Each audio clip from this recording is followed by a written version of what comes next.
नमस्कार। मेरे देखने में ऐसा आता है कि बहुत कम लोग हैं जो माइंडफुलनेस मेडिटेशन के बारे में जानते हैं।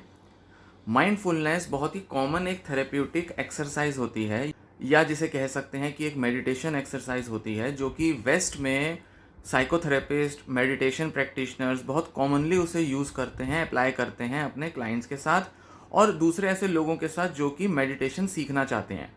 आज के ज़माने में इस टाइम माइंडफुलनेस बहुत ही कॉमनली प्रैक्टिस में लाई जाने वाली एक टेक्निक है, जो कि बहुत अच्छे और बहुत बड़े इफ़ेक्ट्स अपने दिखाती है। मैं देखता हूँ कि ज़्यादातर लोग योगा और मेडिटेशन के बारे में तो काफ़ी अवेयर हैं। योगा की अवेयरनेस सबसे ज़्यादा है, मेडिटेशन की उसके बाद है, फिर रिलैक्सेशन टेक्निक्स के बारे में लोगों को अवेयरनेस है, जैसे कि ब्रीदिंग रिलैक्सेशन और कुछ दूसरी मस्कुलर रिलैक्सेशन टेक्निक्स।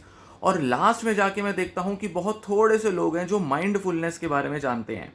जबकि थेरेपिस्ट जो हैं बहुत कॉमनली अपने एक्सपीरियंस में, अपनी डेली थेरेपी में क्लाइंट्स के साथ माइंडफुलनेस मेडिटेशन और माइंडफुलनेस की दूसरी कुछ एक्सरसाइजेस को अप्लाई करते हैं और उसे रिकमेंड करते हैं।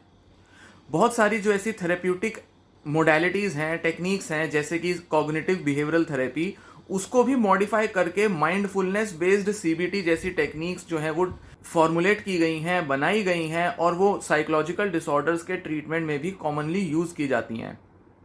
कैसा भी साइकोलॉजिकल डिसऑर्डर हो, OCD, depression, anxiety, addiction, personality disorders खासकर की, somatic symptom disorders, health anxiety disorders, phobias, body dysmorphic disorder, childhood disorders जैसे कि एडीएचडी खासकर की, और इसी के साथ ओवर थिंकिंग रिलेटेड जिन लोगों को प्रॉब्लम्स होती हैं, उनमें माइंडफुलनेस की एप्लीकेशन बहुत अच्छे से देखी गई हैं और बहुत ज़्यादा सक्सेसफुली ये इन कंडीशंस को मैनेज करने में हेल्प करती है माइंडफुलनेस की टेक्निक्स और एक्सरसाइजेस।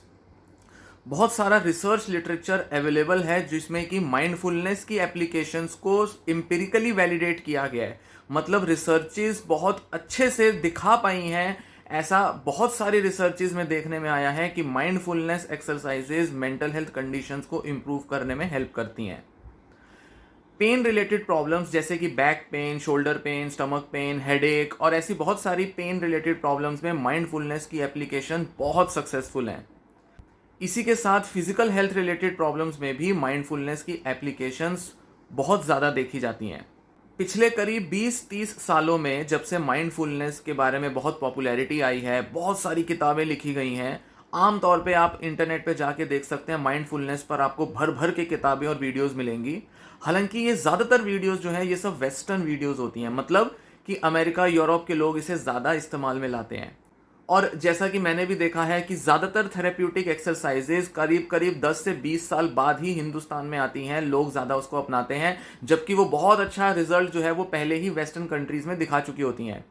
योगा भी जैसे कि देखा जाता है कि है तो वो इंडियन, पर उसकी जो थेरेप्यूटिक एप्लीकेशंस हैं वो इंडिया में तभी जानी गई, तभी उनको पहचाना गया जब एक बार वेस्ट में उस पर बहुत सारी रिसर्चेज हो चुकी थी और बहुत सारे लोगों में वो पॉपुलर हो चुका था।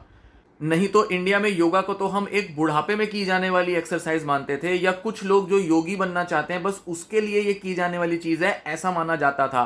पर रामदेव बाबा और ऐसे बहुत सारे जो योगिक प्रैक्टिशनर्स हैं जिन्होंने मासेज में, आम लोगों में योगा को फैलाया, तो देखा गया कि योगा की बहुत सारी मेंटल और फिजिकल हेल्थ को बेनिफिट्स लाने वाले भी एप्लीकेशंस होती हैं। तो जैसे कि योगा को लेकर बहुत लंबे टाइम तक एक नेग्लेक्ट रहा, मेडिटेशन को लेकर तो आम तौर पर नेग्लेक्ट रहता है। ऐसा लगता है कि मेडिटेशन वाले काम तो बस योगियों के होते हैं, जिन लोगों को साधना करनी होती है उन्हीं के लिए ज़रूरी है। उसी तरीके से माइंडफुलनेस भी एक ऐसी टेक्निक है जो कि बहुत नेग्लेक्टेड है, बहुत ज़्यादा अंडर एस्टिमेटेड है, बहुत ज़्यादा अंडर एक्नॉलेज्ड है, लोगों में अवेयरनेस ही नहीं है इसके बारे में। इसलिए मैं आपको कहूँगा कि माइंडफुलनेस के बारे में ज़रूर जानें, उसके बारे में पढ़ें, उसके बारे में वीडियोस देखें। अगर इंग्लिश वीडियोस देख पाते हैं, समझ पाते हैं, अच्छे से उसके बारे में जानकारी ले पाते हैं, तो इंग्लिश वीडियोस देखें, बहुत सारी वीडियोस आपको मिलेंगी। और अगर इसके बारे में इंटरनेट पर कुछ पढ़ पाते हैं तो पढ़ें। योगा को भी माइंडफुली किया जा सकता है। योगा की एक्सरसाइजेस को भी आजकल कई सारे प्रैक्टिशनर्स माइंडफुलनेस के साथ जोड़कर कराते हैं। और माइंडफुलनेस एक ऐसी टेक्निक है जो कि किसी भी चीज़ में करी जा सकती है। इसके लिए आपको कहीं बैठकर अलग से टाइम ढूंढ के योगा की तरह ब्रीदिंग, प्राणायाम, आसन करने की ज़रूरत नहीं है। माइंडफुलनेस तो इनफैक्ट ऐसा है कि जैसे मैं आपसे बात कर रहा हूँ, इसमें भी माइंडफुलनेस की जा सकती है। आप मेरी वीडियो सुन रहे हैं, इसमें भी माइंडफुलनेस किया जा सकता है। आप कुछ लिख रहे हैं, कुछ बोल रहे हैं, खाना पका रहे हैं, खाना खा रहे हैं, नहा रहे हैं, हाथ धो रहे हैं, सब में माइंडफुलनेस हो सकती है। अब आप कहेंगे कि माइंडफुलनेस ऐसा क्या है कि हर जगह माइंडफुलनेस हो रही है? तो इसके लिए आपको जानना पड़ेगा। मेरे चैनल पर बहुत सारी वीडियोस मैंने माइंडफुलनेस के बारे में अपलोड की हुई हैं। मैंने जब चैनल करीब 2 साल पहले शुरू किया था, तो लॉकडाउन जब लगा था, तो उस टाइम पर मैंने सबसे पहले माइंडफुलनेस की काफ़ी सारी वीडियोस अपलोड की थी। करीब 21 अलग-अलग एक्सरसाइजेज़ हैं जो मैंने वहाँ पर अपलोड की हुई हैं अपने चैनल पर। उसके बाद दोबारा कभी मौका नहीं मिला, क्योंकि मैं दूसरे टॉपिक्स पर काफ़ी वीडियोस बनाता रहा। और जैसा कि मैं देखता हूँ कि माइंडफुलनेस को लेकर अवेयरनेस इतना कम है, जिस वजह से मुझे भी बहुत ज़्यादा मोटिवेशन नहीं आई कि मैं यूट्यूब के चैनल के लिए माइंडफुलनेस पर बहुत वीडियोस बनाऊँ। हालांकि मैं डेली प्रैक्टिस में, रेगुलर प्रैक्टिस में इसे बहुत कॉमनली यूज़ करता हूँ, और अपने इमोशनल प्रॉब्लम्स को, अपने emotional disorders, anger, depression, anxiety को मैनेज करने में सबसे ज़्यादा जो एप्लीकेशन है वो माइंडफुलनेस की ही होती है। ये इतनी ज़्यादा थेरेप्यूटिक होती है ये एक्सरसाइज, कि ऐसा कह सकते हैं कि थेरेपी आगे बढ़ ही नहीं सकती अगर आपने माइंडफुलनेस नहीं सीखी, माइंडफुलनेस अगर आपको नहीं आई तो आगे के लिए मैं प्लान कर रहा हूँ कि माइंडफुलनेस पर मैं और ज़्यादा वीडियोस बनाऊँ, ताकि अलग अलग इमोशनल प्रॉब्लम्स को टैकल करने के लिए कैसे माइंडफुलनेस हेल्पफुल हो सकती है, इसके बारे में मैं वीडियोस बनाऊंगा। और काफ़ी सारा रिसर्च लिटरेचर भी शेयर करूंगा, क्योंकि अभी तक मैंने कोई भी रिसर्च लिटरेचर आपसे शेयर किया ही नहीं है अभी इस चैनल पर, कि मैं माइंडफुलनेस की एप्लीकेशन को आपको बता पाऊँ कि कैसे कैसे रिसर्चेज जो हैं वो क्या क्या बताती हैं, किस किस तरह से माइंडफुलनेस की सक्सेस को देखा गया है रिसर्चेज में, एम्पिरिकली कैसे देखा गया है। क्योंकि अगर आप देखें लिटरेचर में, योगा हो गई, दूसरी कई टाइप की मेडिटेशंस हो गई, और माइंडफुलनेस हो गई, अगर हम इन तीनों को कंपेयर करें तो सबसे ज्यादा जो लिटरेचर है जिस पर रिसर्च हुई है, बड़े बड़े ट्रायल्स हुए हैं जिस पर, वो माइंडफुलनेस ही है। योगा पर ट्रायल्स रिलेटिवली कम हुए हैं, बहुत कम ऐसे क्लिनिकल ट्रायल्स हैं जो कि क्लिनिकल कंडीशंस को, फिजिकल या मेंटल किसी भी टाइप की हेल्थ कंडीशन को मैनेज करने के लिए योगा के मुकाबले माइंडफुलनेस पर ज़्यादा रिसर्च लिटरेचर हमारे पास अवेलेबल है। माइंडफुलनेस वैसे तो एक बुद्धिस्ट मेडिटेशन टेक्निक है, जो कि बुद्धिज्म से हम कहते हैं कि अडॉप्ट की गई है।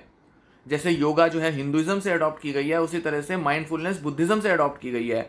बट ये मेंटल हेल्थ के लिए, इमोशनल प्रॉब्लम्स के लिए, बिहेवियरल इश्यूज के लिए सबसे ज़्यादा इफेक्टिव है। इनफैक्ट इसकी एप्लीकेशन कपल रिलेशनशिप्स में भी होती हैं, जो हमारी जो रिलेशनशिप प्रॉब्लम्स होती हैं उसमें बहुत ज़्यादा इसको यूज़ किया जाता है। साथ ही साथ पेरेंटिंग में भी इसको बहुत ज़्यादा एप्लीकेशन इसकी देखी गई हैं, कि पेरेंट्स को अपने बच्चे के डिफ़िकल्ट बिहेवियर्स को मैनेज करने में, अपनी रिएक्शंस को मैनेज करने में माइंडफुलनेस का कैसे उपयोग किया जाए, इस पर बहुत सारी किताबें लिखी गई हैं और बहुत कॉमनली इसको इम्प्लीमेंट किया जाता है।